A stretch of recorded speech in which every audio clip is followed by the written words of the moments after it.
If you're looking for a complete list of everything you need to film 4K YouTube videos, you're in the right place. I have been a YouTuber for over 5 years now, and after lots of trial and error, I finally feel like I have my filming setup down. So in today's video, I'm going to walk you through everything I use to film 4K videos for my YouTube channel, from my camera to sound equipment and more. I thought it would be helpful to break up the equipment into different sections for you, and everything I talk about in today's video will be linked down below in the description box in case you'd like to buy anything for your own setup. Now let's talk about camera and gear that goes along with it. So of course I'm filming on my camera now, but I will show you it in a cutaway. I think I, like a lot of people, started a YouTube channel with the Canon G7X, which is a super portable vlog camera. And so when I was initially looking to upgrade my camera, I was kind of looking for the next level up of this. Something that was still relatively lightweight with a flip-up screen, but also something that could shoot in 4K video. So that's how I ultimately landed on the camera I use now, which is my Sony a6400. When I purchased this camera, it also came with an 18mm to 135mm lens. So altogether for the camera body and that zoom lens, it was $1,300 US. Some of the key features that I loved about this camera were, number one, the incredible face tracking. I can actually see my face on the camera screen, and as I move, I can see a little square that follows me with it. So you can ensure that my face is always going to be super clear and crisp, even if I'm using this camera to vlog. Another big thing about it, of course, is that it does shoot in 4K video. I don't think that within the next year or two, 4K is going to be the standard, but I do believe eventually 4K video is going to become really what we're all using and what we're all used to. So I wanted to get ahead of that and have a 4K camera for my channel to make sure that the quality of the videos was really high across the board. And again, similar to the Canon G7X, I really wanted something with a flip screen, because I know that you can, see yourself if you get a hookup to your laptop and things like that. But for me, when I'm filming, I do just like to be able to see myself as I'm talking to you all, to make sure that I'm in frame,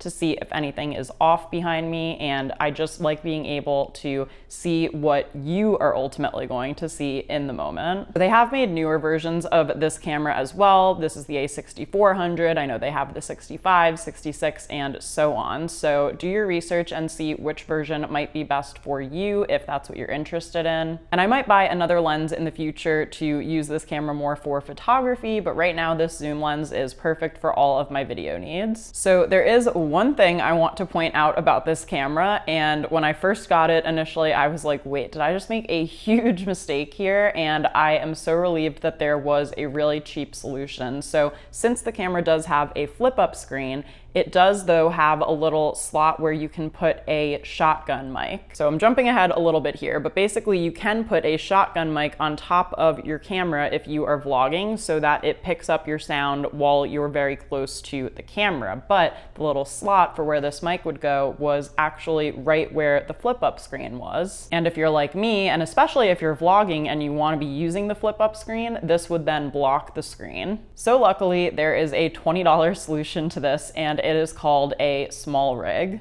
The small rig is essentially like a relocation plate. So what happens is when you slide it into the top of the camera, it actually gives you then a place to put the mic on the side of the camera. So this way you can still add an external mic to your camera to get maximum sound quality, but then you're not blocking the flip-up screen and ruining your chances of seeing, what your framing looks like and all of that stuff, especially when you're on the go. So for $20, I highly recommend this if you're someone who is planning to use this camera for vlogging. So because this camera does shoot in 4K video, that also means that the battery has run out a little bit more quickly than previous cameras that I've used. So for that reason, I also highly recommend purchasing some backup batteries and a charging station, because when you do order the Sony camera, it comes with a charger, but you can only charge the camera battery with the camera. So it plugs into the side of the camera and allows you to charge the battery within the camera. But if you just want to switch out batteries and keep using the camera,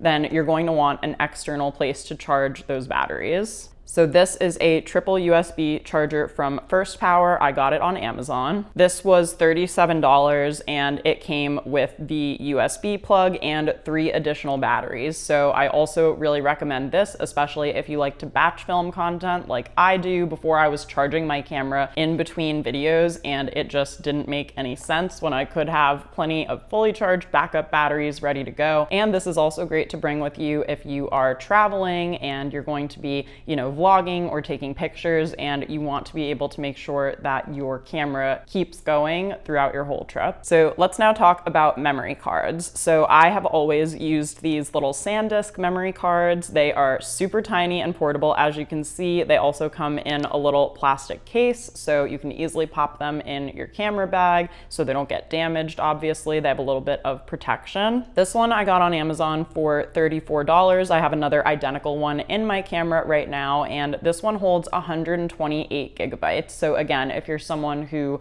likes to take long clips of video, I do recommend getting a higher gigabyte memory card just so you don't have to clean it out as often. I would say that I usually get to the limit of my card and make sure I have everything backed up, of course, because these are pretty reliable, but you just want to make sure you're always backing things up just in case. I'll share how I do that at the end of this video, but I really feel like by having a bigger gigabyte limit, then you're giving yourself just more flexibility to make sure that you can film as much as possible on one single memory card. So that covers everything specifically related to the camera, including the relocation plate, the backup batteries, and the memory card. Now let's talk about sound. So I actually have 2 mics and 2 different sound solutions for you depending on what type of video content you create. So I did show you this a little earlier in the video, but here we have a shotgun mic. This is the Movo VXR10. I tried to memorize that, you guys, but I needed to just write it down because super random combination of letters and numbers. So this is the microphone that would go on top of the camera, or thanks to the small rig, on the side of the camera if you are shooting video content where you are going to be pretty close up to the camera. So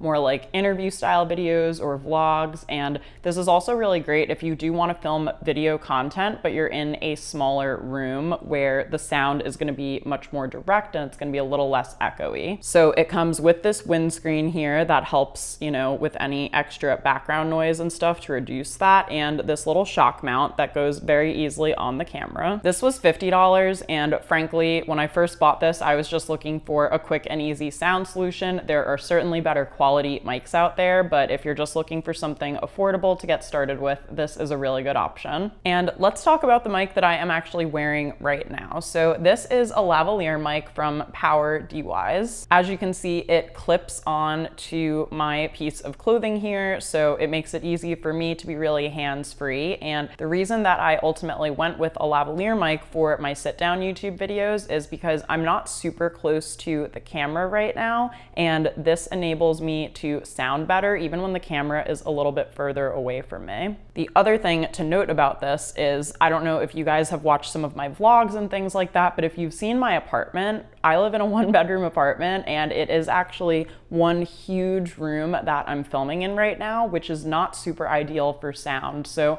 one tip that I've learned over the years is that if you're filming in a big room like this, you want to have the mic as close to you as possible so that it's picking up the best possible sound, versus if I had the shotgun mic attachment on the camera that's all the way over there, it's so far away from me that it's going to just sound a little bit more echoey. It's not really going to give you guys the best sound quality, but that would work okay if I were really close up to the camera or in a smaller room. So obviously one day I'm manifesting having my own little studio in our home, but until that day happens and I'm filming in my living room, I am using this lav mic to make sure that the sound quality is the best it can be for you all. This was $45 also from Amazon, and another thing about this is you can also use it with your phone and with your laptop. The only thing about using it for your laptop is obviously if you plug it into the headphone jack, then you can't hear anything.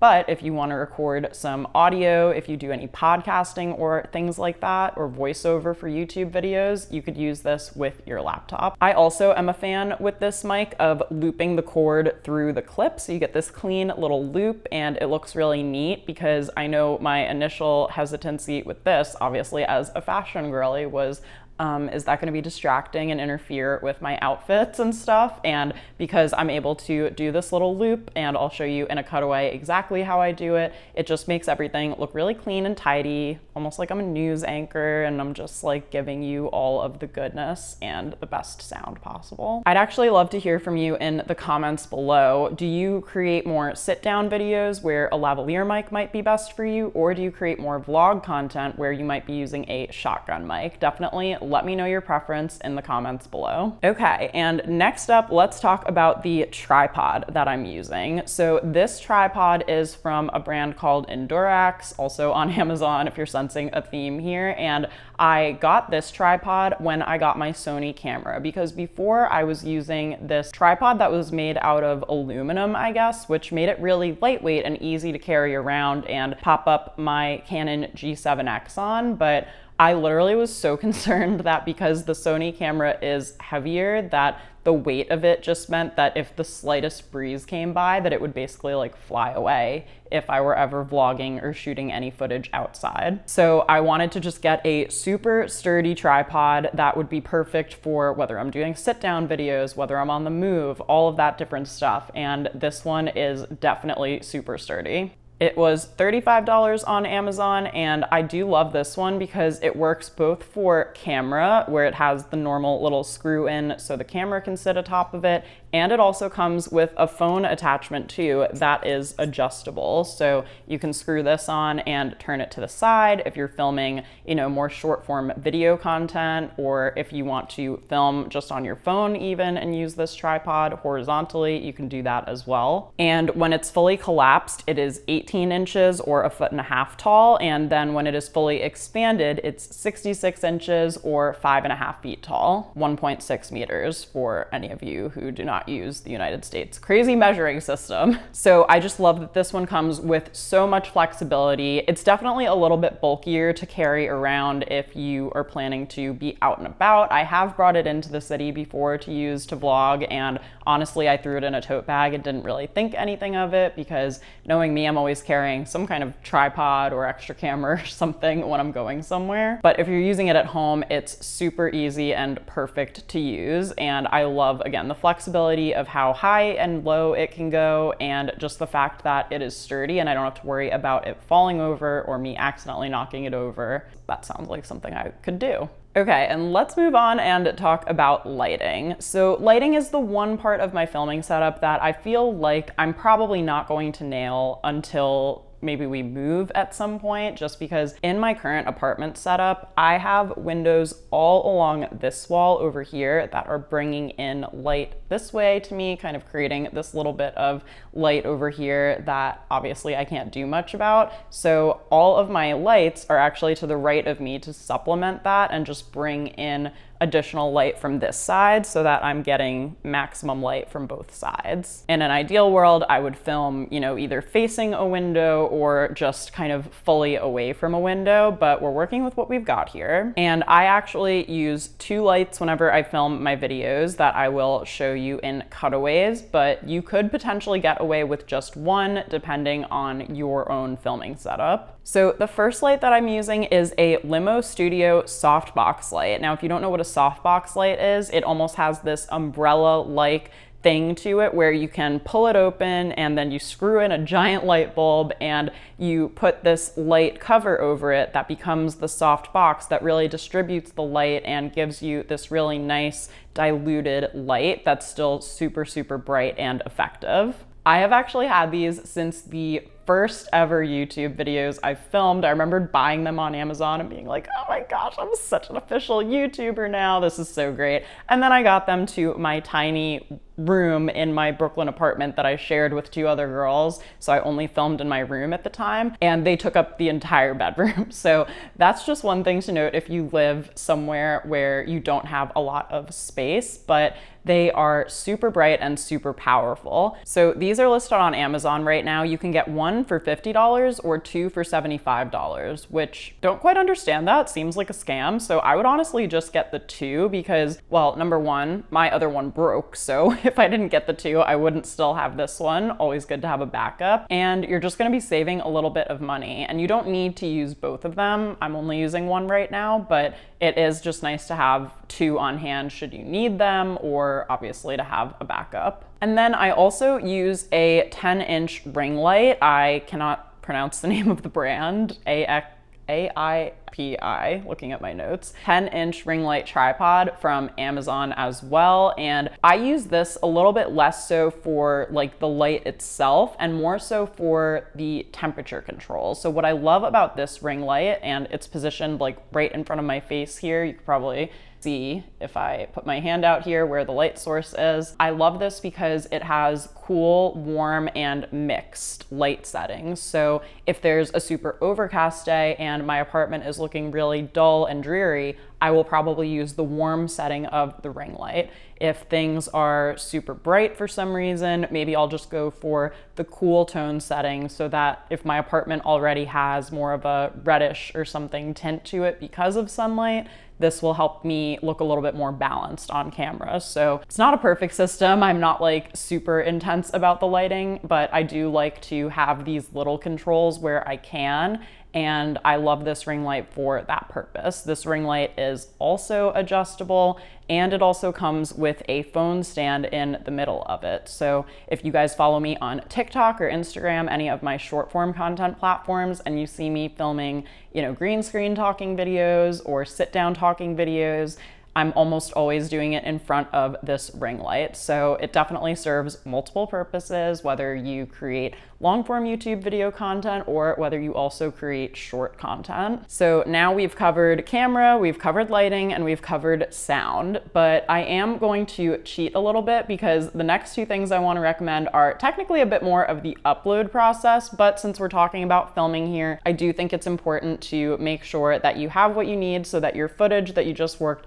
so hard on and that you captured so nicely makes it onto your laptop or your computer, whatever editing system you're using, so that you can actually edit it properly and then people can see it. So let's talk about two essential laptop accessories that I have. So the first thing that I want to talk about is this adapter. It's from a brand called Satechi. I believe I got it directly from the Apple store when I was getting my new laptop. I think you can probably find something like this cheaper on Amazon, but all you need to know about this is it is a USB-C converter. So if you have a MacBook Pro like I do that has the Lightning adapters, this will also give you a USB slot and, most importantly, a memory card slot for your memory card from your camera so that you can import that footage to your laptop. Because my laptop, I used to have a MacBook Air that actually did have a built-in slot for the memory card, but since I got my MacBook Pro, which I think was at the end of 2021 or maybe beginning of 2022, I have been using this converter to get the footage onto my computer. So definitely just make sure you have a converter of some kind that works for whatever computer or editing system that you use. And then when I upload my footage, I actually don't save it like to my native computer. I save it first to my Google Drive. So I have like 5 terabytes of Google Cloud storage that I am slowly but surely chipping away at with all of my 4K video content that I'm backing up, but I also back up to a regular hard drive. So this is a Toshiba hard drive. It is a 2 terabytes of storage hard drive, so it'll take you a while to fill this one up. I meant to say before that this is $80 and then this backup hard drive is $60. And again, 2 terabytes, it's probably gonna take you quite a while to fill this up. I think I'm about halfway through now, and I think I started using this hard drive partway through 2020. It's always nice to know that you have a backup somewhere just in case, if this fails, it's on Google Drive. If that fails, it's on this. So I like just having my bases covered and having backups of all of my footage, and also making sure that it isn't actually shared just on my, or stored just on my desktop, because then it can really fill up the space on your laptop and slow things down. Since I love you all so much, I did something that I absolutely hate doing, which is a little bit of math. So the total cost of everything I talked about in today's video is $1,776, and $1,300 of that is from the camera, which is clearly the most expensive part of the equipment I talked about today. So if you take the camera out of the equation, everything else I spoke about costs less than $500 altogether. So hopefully for any of you who are thinking about, investing in your filming setup, I've given you some good options here. I obviously love everything I'm using right now, and that's why I'm recommending and sharing all of this with you, so you can see what I use to film and see if it would be a good fit for your filming setup too. And also you might decide, oh, I only know that I need the lavalier mic, I don't even need the shotgun mic, or yes, I'm gonna use the softbox lights, but I don't need the ring light for any reason. So you can definitely find things that work for you and some good options. And again, all of these products are linked down below in the description box, but if you have any questions about any product that I talked about today, please leave me a comment and I'll do my best to respond to as many of them as I can. If you're new around here and you're ready to scale your profitable influencer business this year, please subscribe to my channel. I put out new videos every Tuesday sharing tons more helpful tips and behind the scenes about content creation. And I also have a free guide called the Influencer Launchpad that you can grab from the link down below in the description box. And as a next step, if you're interested in learning my best tips for being confident on camera, once you've got your filming setup all nailed down, be sure to check out the up next recommendation on the screen. Thanks so much for watching, and I'll see you in my next video.